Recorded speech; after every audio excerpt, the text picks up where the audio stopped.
Hello hello everyone, आप सभी का स्वागत है आपका अपना YouTube channel study right with Sunil में। और मैं जो भारतीय भूगोल का सीरीज चला रहा हूं उसमें भारत का भौतिक स्वरूप चल रहा था। ठीक है, भौतिक स्वरूप में हमने बहुत कुछ पढ़ लिया है और आज का हमारा टॉपिक है तटीय मैदान। ठीक है ना, यानी कि हम मैदान के बारे में पढ़ रहे थे हम लोग और आज का हमारा टॉपिक है तटीय मैदान, कोस्टल प्लेन। इससे पहले हम उत्तर भारत का मैदान हम चर्चा कर दिए हैं। लेकिन एक चीज़ मैं कहूँगा कि जो भी व्यूअर्स हमारे चैनल पर नए आते हैं कृपया चैनल को सब्सक्राइब कर लें और अगर वीडियो पसंद आता होगा तो इसको लाइक भी करें और अपने दोस्त को शेयर भी करें। ठीक है ना, तो चलिए। और सब्सक्राइब करने से क्या होगा कि उसका नोटिफिकेशन मैं जैसे ही वीडियो अपलोड करूँगा उसका नोटिफिकेशन आपके तक तुरंत मिल जाएगा और जिससे आपको भी सहूलियत होगी और मुझे भी मोटिवेशन मिलता है। तो मैं चाहूँगा कि आप सब्सक्राइब जरूर करें। और चलिए आज का टॉपिक शुरुआत करते हैं। और आज का हमारा टॉपिक है तटीय मैदान, कोस्टल प्लेन। ठीक है ना, आइए इसको देखते हैं। तटीय मैदान क्या है? यानी भारत में तट, भारत का जो मुख्य भूमि है उसका तट देखिए, और ये पश्चिमी तट और ये पूर्वी तट आप देख रहे हैं। जो प्रायद्वीपीय भारत जो मेरा है भारत का, तो ये जिधर अरब सागर है वो पश्चिमी तट और जिधर बंगाल की खाड़ी है उधर पूर्वी तट। तो इस पश्चिमी तट के साथ पश्चिमी तटीय मैदान है और पूर्वी तट के साथ पूर्वी तटीय मैदान है। आप ये मानचित्र पर यहाँ समझ गए होंगे। आइए मैं इसमें क्या बनाया हूँ थोड़ा सा ये दिखा देता हूँ। ये जो रेड कलर से जो आपको दिख रहा है, ठीक है ना, यहाँ जो ये रेड कलर से जो लाल कलर से दिख रहा है यह पश्चिमी घाट पर्वत है। जो हमने प्रायद्वीपीय भारत के पठार जब पढ़ रहे थे तो इसके बारे में पढ़े हैं कि पश्चिमी घाट पर्वत जो हम पढ़े हैं तो यह पश्चिमी घाट पर्वत है। ठीक है ना, और यह लाल कलर वाला पूर्वी घाट पर्वत है। समझ गए? और इसमें जो काले कलर देख रहे हैं आप यहाँ से, ये जो भारत का रेखा चित्र जो है, जो भारत का मानचित्र में जो सबसे अंतिम किनारे वाला जो भाग है, तो मैं ये दिखाने का प्रयास किया हूं कि यह पश्चिमी तट जो रेड कलर से देख रहे हैं पश्चिमी घाट पर्वत है। ठीक है, यह पश्चिमी घाट पर्वत और पश्चिमी तट, यानी तट किसको बोलते हैं? समुद्र के सटे हुए जो स्थलीय भाग होता है किनारा वाला उसको तट बोलेंगे। ठीक है ना, यानी कि इधर आप जानते हैं कि इधर अरब सागर है, इधर बंगाल की खाड़ी है और दक्षिण में इधर हिंद महासागर है। तो अरब सागर से सटा हुआ यह जो भाग है, अरब सागर से ये जो सटा हुआ जो काला कलर के देख रहे हैं ये, और पश्चिमी घाट पर्वत जो रेड कलर से ये आप देख रहे हैं, पश्चिमी घाट पर्वत और अरब सागर से सटा हुआ जो यह तट है, इस दोनों के बीच का जो भाग है वही पश्चिमी तटीय मैदान है। वह क्या है? पश्चिमी तटीय मैदान। यह वाला क्षेत्र जो आप देख रहे हैं ये सब पश्चिमी तटीय मैदान है।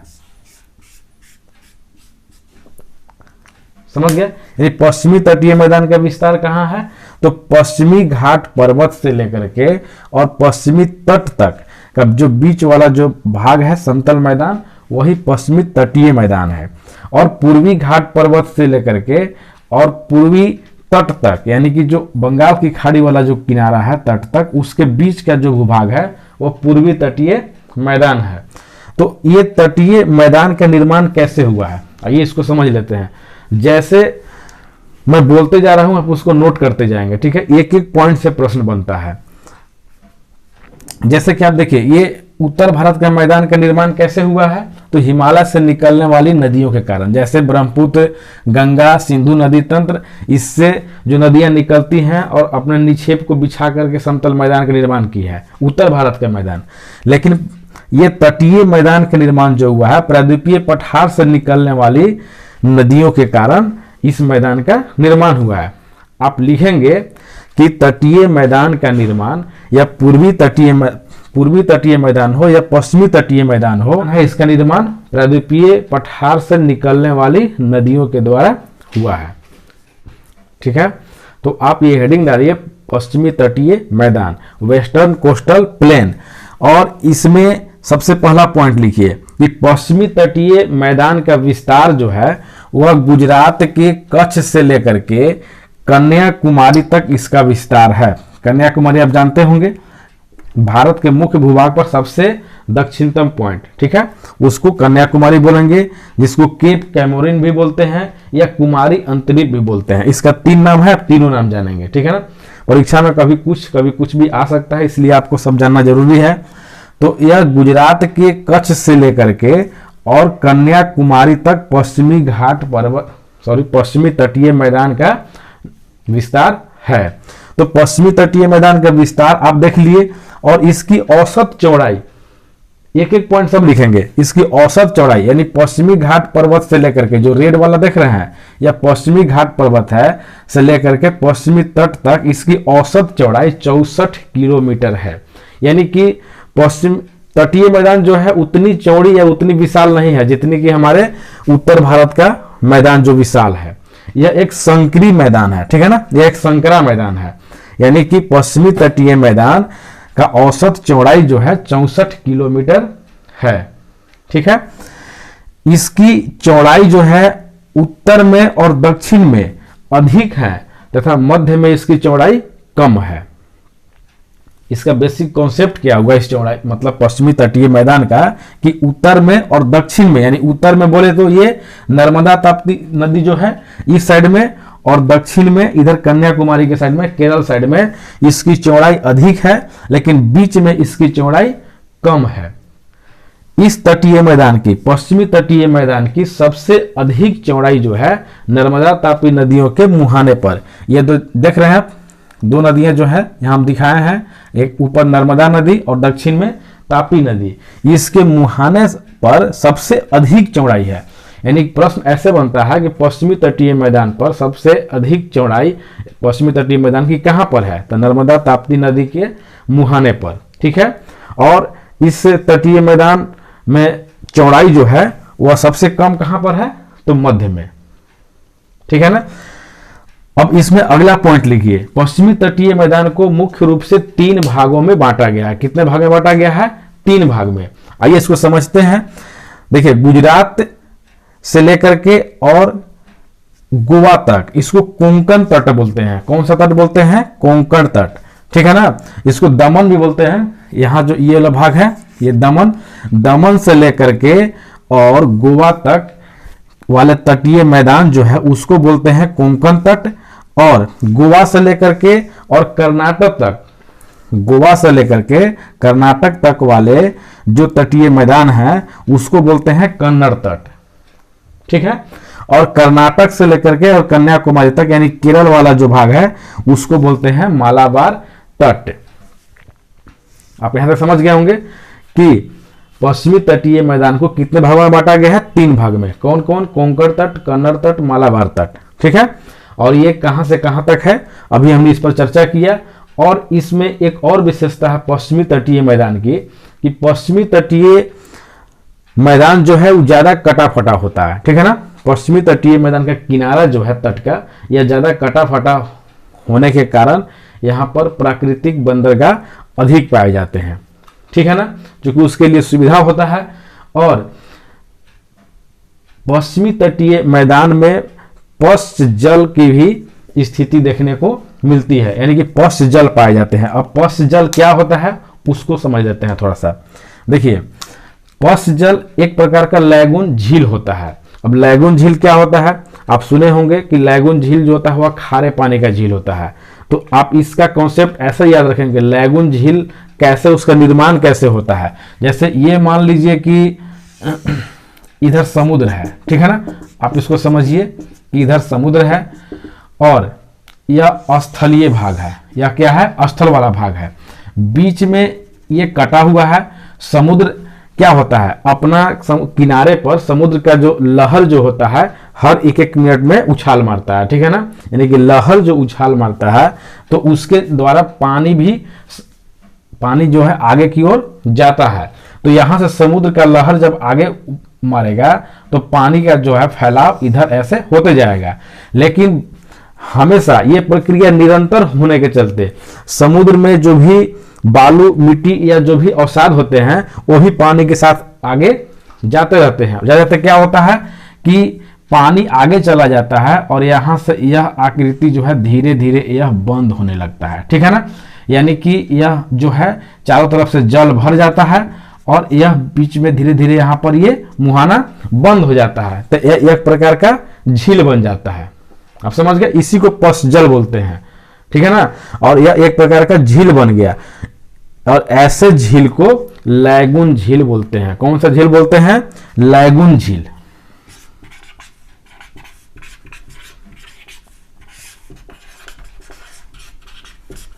ठीक है। लैगून झील का निर्माण कैसे होता है अभी आप देख लिए। लैगून झील का निर्माण जब भी होगा, या लैगून झील जब भी उसका स्थिति कोई पूछेगा कि कहां पाया जाता है, तो वह समुद्र के तट के किनारे ही हो सकता है, ठीक है ना। अब लैगून झील कोई स्थलीय भाग में बहुत अंदर नहीं हो सकता है, ठीक है ना। ये भी समुद्र के किनारे, लेकिन यहाँ पर ये बंद हो जाता है धीरे धीरे उस मिट्टी से, जो समुद्र के लहरा के साथ साथ, समुद्र के लहर के साथ जो मिट्टी जाता है उसके माध्यम से ये बंद भी हो जाता है, और यह एक झील के रूप में निर्माण हो गया, जिसको लैगून झील बोलते हैं। और इसी लैगून झील की एक अलग नाम है, जिसको केरल में कयाल कहा जाता है, ठीक है ना। यही लैगून झील केरल, देखिए यहाँ पर 2 झील अभी हम इसमें बना के दिखाए हैं। बहुत सारी झील है, महत्वपूर्ण यहाँ पर 2 झील है, एक बेम्बानाड झील और एक अष्टामुडी झील। ये अष्टामुडी झील और बेम्बानाड झील, यह एक प्रकार का लैगून झील है, लेकिन लैगून झील को केरल में विशेष नाम दिया जाता है, जिसे कयाल कहते हैं। जिसे क्या बोलते हैं? कयाल। आप समझ गए। एक प्रश्न यहां पर बनता है, कयाल क्या है, ठीक है ना। तो कयाल एक प्रकार का लैगून झील है, जिसे केरल में स्थानीय रूप से इसको कयाल कहा जाता है, ठीक है ना। यानी कि लैगून झील को ही कयाल कहा जाता है। कहां पर? तो केरल में। उदाहरण के लिए देखिए, बेम्बानाड लैगून झील है, अष्टामुडी लैगून झील है, लेकिन केरल में इसका नाम कयाल होता है। तो आप समझ गए। तो मैं उम्मीद करता हूं कि आप ये समझ गए होंगे पश्चिमी घाट, या सॉरी पश्चिमी तटीय मैदान, ठीक है ना। चलिए अब आगे नेक्स्ट देखते हैं, पूर्वी तटीय मैदान, ठीक है ना। तो नेक्स्ट हेडिंग पूर्वी तटीय मैदान डालिए। और पूर्वी तटीय का मैदान का विस्तार जो है, उसका विस्तार कहां से कहां तक है? तो गंगा नदी के मुहाने से लेकर के और कन्याकुमारी तक, ठीक है ना। यह बंगाल की खाड़ी की तरफ है, ठीक है ना। बंगाल की खाड़ी की तरफ, बंगाल की खाड़ी से सटे हुए गंगा के मुहाने से लेकर के और कन्याकुमारी, यानी कि दोनों तटीय मैदान आपस में आकर के नीचे दक्षिण की ओर सट जाते हैं। पश्चिमी तटीय मैदान और पूर्वी तटीय मैदान, ये दोनों कहां पर आकर मिलते हैं? कन्याकुमारी पास, ठीक है ना। इसका विस्तार अभी आप देख लिए। और ये बीच में जो है, यानी कि पूर्वी घाट पर्वत से लेकर के और पूर्वी तट के बीच में इसका विस्तार है। और सबसे अधिक इसकी चौड़ाई, पूर्वी तटीय मैदान की चौड़ाई सबसे अधिक तमिलनाडु में है, ठीक है ना। एक प्रश्न बनता है कि पूर्वी तटीय मैदान की सर्वाधिक चौड़ाई कहां पर है? तो तमिलनाडु में, ठीक है ना। तमिलनाडु में इसकी चौड़ाई सबसे अधिक है। आइए इसमें आगे नेक्स्ट लिखते हैं कि पूर्वी तटीय मैदान को भी मुख्य रूप से 3 भागों में बांटा गया है। यानी पूर्वी तटीय मैदान को भी मुख्य रूप से 3 भागों में बांटा गया है। सबसे पहला उत्कल तट, यहां आप देख रहे होंगे, उत्कल तट जो है वह उड़ीसा में है। उड़ीसा वाले तटीय मैदान को उत्कल तट बोलते हैं, ठीक है। और फिर उत्तरी सरकार तट, यह आंध्र प्रदेश, यानी कि एक चीज और आप देखिएगा कि जो भी यहां से नदियां जो निकलती हैं और पूरब की ओर नदी आकर के जो अपना जल गिराती है, वो क्या बनाती है? डेल्टा बनाती है, ठीक है ना। जैसे गंगा और ब्रह्मपुत्र नदी जहां पर आकर के मिलती है, यहां पर भी सुंदरबन डेल्टा बनता है। उसी प्रकार यहां देखिए महानदी, ठीक है ना। महानदी का डेल्टा, यह जो दिखाया है ना, यह डेल्टा है, महानदी का डेल्टा। फिर गोदावरी, कृष्णा, कावेरी, ठीक है ना। ये सब नदी के मुहाने पर आप देख रहे होंगे जो चौच है, ये डेल्टा का निर्माण करते हैं, ठीक है ना। तो यहाँ पर महानदी के बाद गोदावरी और कृष्णा, ये दोनों नदियों के बीच वाला जो तटीय मैदान है उसको उत्तरी सरकार तट बोलते हैं। क्या बोलते हैं? उसको उत्तरी सरकार तट कहा जाता है। और यह किस राज्य में है? तो आंध्र प्रदेश में, ठीक है ना। एक एक चीज को आप ध्यान से नोट करते चलेंगे कि उत्तरी सरकार तट किस राज्य में है? तो आंध्र प्रदेश में, ठीक है ना। आंध्र प्रदेश वाले तटीय मैदान को उत्तरी सरकार तट कहा जाता है। यह और फिर उत्कल तट, उड़ीसा वाले तटीय मैदान को उत्कल तट कहते हैं। ठीक है ना। और कोरोमंडल तट, यह तमिलनाडु वाला जो भाग होता है उसको कोरोमंडल तट बोलते हैं। तमिलनाडु का भाग, जैसे देखिए यह तमिलनाडु है ऐसे, तो इसका जो भाग है ये तमिलनाडु वाला भाग को कोरोमंडल तट कहते हैं। समझ गए आप। उसके बाद इसमें एक चीज और लिखिए कि इस तटीय मैदान पर भी, यानी पूर्वी तटीय मैदान पर भी क्या बोलते हैं, लैगून झील पाए जाते हैं। ठीक है ना। एक देखिए चिल्का झील, चिल्का झील भी जो है वो भी लैगून झील है, और इसका भी निर्माण जो हुआ है उसी प्रकार से हुआ है जैसे अभी हमने बताया पीछे कि लैगून झील का निर्माण कैसे होता है। तो यह जो लैगून झील है, चिल्का झील, और ये भी इसकी पानी कैसी होगी, खारा ही होगा। तो लैगून झील से एक प्रश्न आता है हमेशा कि लैगून झील का पानी कैसा होता है। तो लैगून झील का पानी जल जो है वह खारा ही होगा। ठीक है ना, क्योंकि वह समुद्र के जल के द्वारा ही उसका निर्माण हुआ है, तो वह पानी उसका खारा होगा। तो चिल्का झील जो उड़ीसा में है, और इसका भी निर्माण उसी प्रकार से हुआ है, समुद्र के लहर के माध्यम से, इसीलिए यह भी एक प्रकार का लैगून झील है। और यह पुलिकट झील, पुलिकट झील जो है वह आंध्र प्रदेश और तमिलनाडु की सीमा पर है। आंध्र प्रदेश और तमिलनाडु की सीमा पर यह पुलिकट झील है, लेकिन यह किसके अधिकार में आता है, आंध्र प्रदेश के अधिकार में आता है।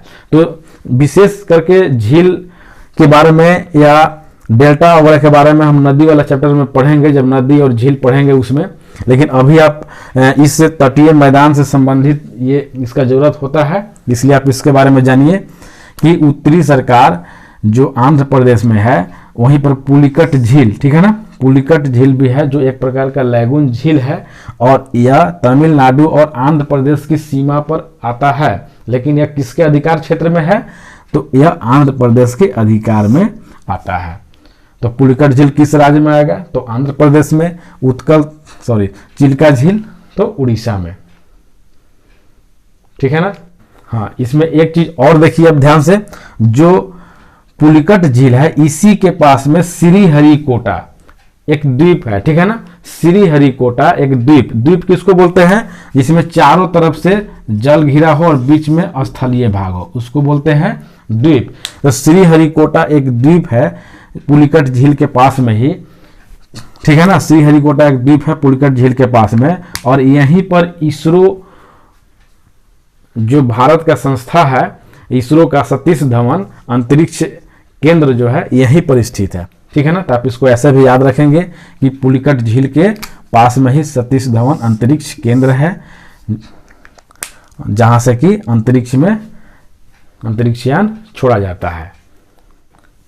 तो चलिए, मैं उम्मीद करता हूं कि आपको ये टॉपिक समझ में आया होगा, जिसमें हम आज तटीय मैदान के बारे में चर्चा किए, जिसमें पश्चिमी तटीय मैदान और पूर्वी तटीय मैदान को हमने विस्तार से अभी देखा। तो मैं उम्मीद करता हूं कि आपको ये टॉपिक बहुत ही अच्छा तरीक़ा से समझ में आया होगा।